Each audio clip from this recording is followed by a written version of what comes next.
discuss the steps to take if you become a victim of a cryptocurrency scam. Can you recover your funds? Where should you report the scam? What information do investigators need to trace your lost money? With the recent surge in cryptocurrency popularity, scams have also increased. If you're unfamiliar with the warning signs of crypto scams, don't worry, this video entails everything you need.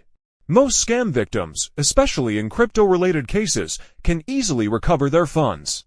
There are several actions you can take to aid your investigation and improve your chances of a positive outcome. Step 1. Collect all evidence. Crucially, you'll need transaction IDs for all payments made, the recipient addresses, and the exact amount sent. This information is required for each interaction with the scammer. Transaction IDs may sometimes be referred to as transaction hashes. Investigators use this data to track the movement of your funds and identify where scammers attempt to cash out. If your funds reach a cryptocurrency exchange, these platforms often have identifying information about the scammers, which investigators can use to track them down. For transactions made through crypto exchanges or mobile wallets, you can usually find the transaction ID in your receipt or payment confirmation. Transaction IDs typically appear as long strings of characters. For instance, a Bitcoin transaction ID is generally a 65-digit hexadecimal number. If yours is significantly shorter, it might be an internal ID, which isn't useful for blockchain investigations. If you can't locate your transaction IDs, don't panic. Investigators can still work with the transaction dates, exact amounts, and recipient addresses, though having the IDs speeds up the process considerably. Step 2. Write your narrative. A clear, concise account helps investigators understand your fund flow.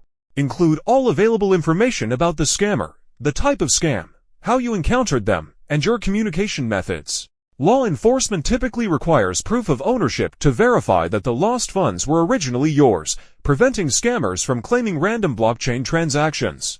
Step 3. Contact claimback justice investigators. Depending on your losses, professional services might be unaffordable.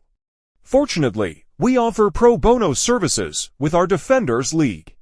Your choice between paid and pro bono services depends on the amount lost and how quickly you need results. For complex cases involving substantial losses, paid professional services are advisable, especially if legal action becomes necessary. Pro bono services, while free, may take longer due to large caseloads. However, if the scammer is skilled, recovery might be impossible, so it's best to avoid spending more on a fruitless investigation. Law enforcement usually waits for multiple victims before opening an investigation due to limited resources. It's important to note that, unless your crypto reaches a regulated exchange, law enforcement has limited options. Overseas exchanges may not cooperate with local authorities. Step 4. Contact law enforcement. This step comes after contacting investigators because law enforcement often lacks resources and training for crypto investigations. A report from a cryptocurrency forensics firm can guide law enforcement on which exchanges to subpoena for additional information. Often, law enforcement refers cases to IC3 Internet Crime Complaint Center, which typically waits for multiple victims before initiating a larger investigation. While this means a longer wait, being part of a larger case can improve your chances of recovery. Many law enforcement agencies have high thresholds for opening investigations. Cases below these thresholds are usually forwarded to IC3. The likelihood of recovering your funds depends on factors like the amount lost, the scammer's techniques, and whether the funds reached a regulated exchange. If you've fallen victim to a crypto scam, we hope this information proves helpful. Feel free to leave comments, and don't forget to like and subscribe if you're watching on YouTube. Podcast listeners can reach us through the contact form on our website, www.claimbackjustice.com.